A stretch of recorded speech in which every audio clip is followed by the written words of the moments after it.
এক মুঠ। এই যে আমি খেতে বসেছি।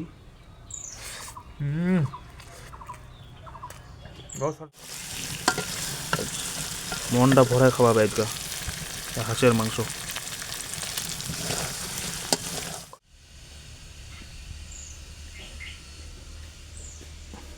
নিয়েছি। আর এদিকটা এখন দেখো হাঁসের মাংস। একটা প্রথমে আলু নিয়ে নিলাম। আলুটা নেওয়ার পর এখন কোন পিসটা নেওয়া যায়, সবগুলো কিন্তু বড় বড় পিস, এটাও কিন্তু ভালো পিস। তারপর হচ্ছে এটাও কিন্তু আমার পছন্দের ভালো ভালো বড় বড় পিস, সবগুলো বড় বড় পিস। কোনটা নেওয়া যায়? এই পিসটা নেব। এই পিসটা নিলাম একটা।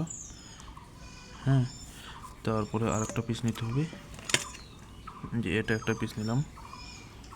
আগে দুইটা দিয়ে খাবো, আর একটু গ্রেভি নেব। ঠিক আছে, গ্রেভি একটু বানিয়েছিলাম অনেকটা, কিন্তু কম হয়ে গেছে শুকিয়ে। এই যে গ্রেভি, মোটা মোটা গ্রেভি আর একটু নেব। হ্যাঁ,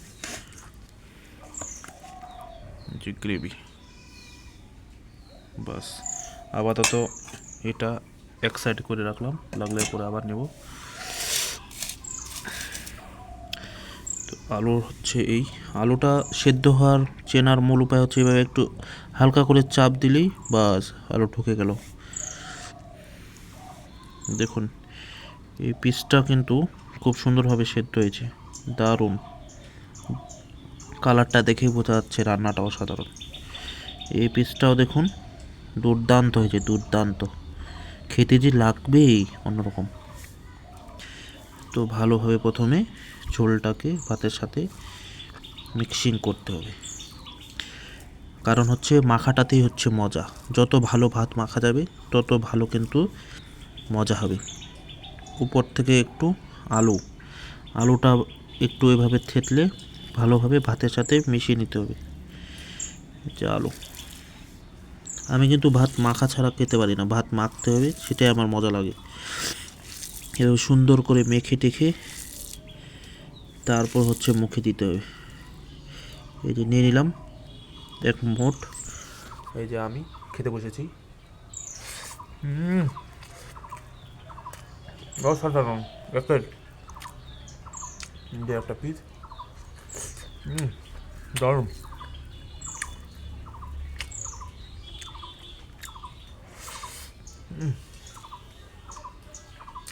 লবণ, ঝাল, মরিচ, তেল সব একেবারে একুরেট। দারুণ রান্না করেছে হাঁসের মাংসটা মা।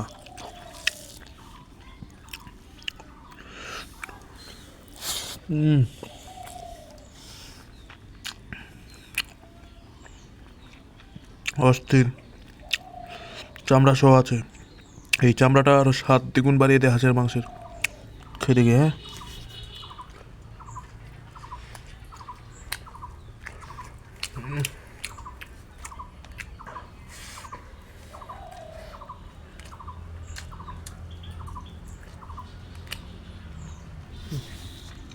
অসাধারণ। আলু নিয়ে নেবো, আর একটা আলু দরকার। যে আলু পাশাপাশি একটু ঝোল, একটা আলু আর ঝোল নিলাম। আজকে হচ্ছে খুব মন ভরে খাচ্ছে আর কি হাঁসের মাংস দিয়ে। এই যে আলুটা, আর এক পিস নিয়েছি হাঁসের মাংস, আর একটা ছোট হাঁসের পিস, এক থালা দেখুন থালাটা দেখাও। এই যে থালা ভর্তি খাবার, এখানে আরও ছিল, খেয়ে শেষ করছি। এখন দেখো আমাকে কীভাবে খেতে হবে, ভালো করে মাখতে হবে। আলুটা কিন্তু সেদ্ধ হয়েছে কিনা সেটা চেনার মূল উপায় হচ্ছে এইভাবে আলুটা নেবেন, এভাবে একটু চাপ দিয়ে ধরতে হবে। এইভাবে এরকম চাপলে আলুটা থেতলে যাবে না, বুঝে নেবেন যে আলুটা হয়ে গেছে। তারপরে এবার ভাতের সাথে এবার ভালো করে মিক্স করে দেবেন। যত মাখবেন তত মজা, না মাখলে কিন্তু মজা লাগে না। তারপরে এরকম সেটা মুট করে, দারুণ। এই যে হাঁসের মাংস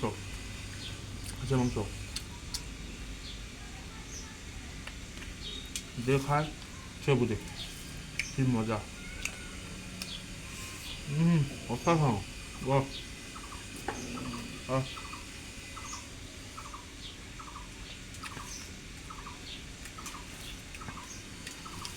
আমি তো আগে হাঁসের মাংস খেতাম না, কিন্তু ইদানিংকালে কয়েকদিন একটু একটু করে খেয়ে এখন হাঁসের মাংস খাওয়া শিখে গেছি। এখন খুবই ভালো লাগে হাঁসের মাংস খেতে আমার। এই তো বড় করে মুট নিলাম।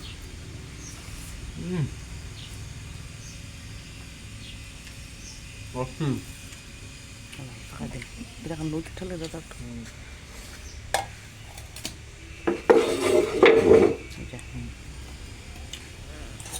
তারপর এখানে আছে আবার মাছ।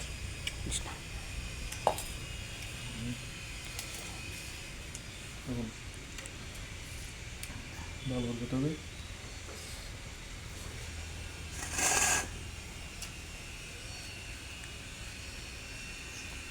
আর একটু ঝোলের প্রয়োজন। ছোড়া যে ঝোল চামচ ভর্তি যে নিয়ে নিলাম। নেওয়ার পরে আবার ভাতের সাথে অ্যাডজাস্ট করে মেখবো, মাখবো, মাখলাম। ঠিক আছে, মাখার পরে অল্প হয়ে যে গোটা রসগোল্লা, আলুর মতো রসগোল্লা আলু, সেটা হালকা ভেঙে এভাবে নিয়ে ভাতের সাথে আবার মাখিয়ে দেবো। আলুটাই হচ্ছে প্রধান মাংসের। বাহ, দারুণ। Fantastic, fantastic. কি চিবি মেলা দেখো খাওয়া শেষ, তোমরা খাও। এটা এখন আরও লাগলে আরও নেব। খেতে আছি। ধন্যবাদ।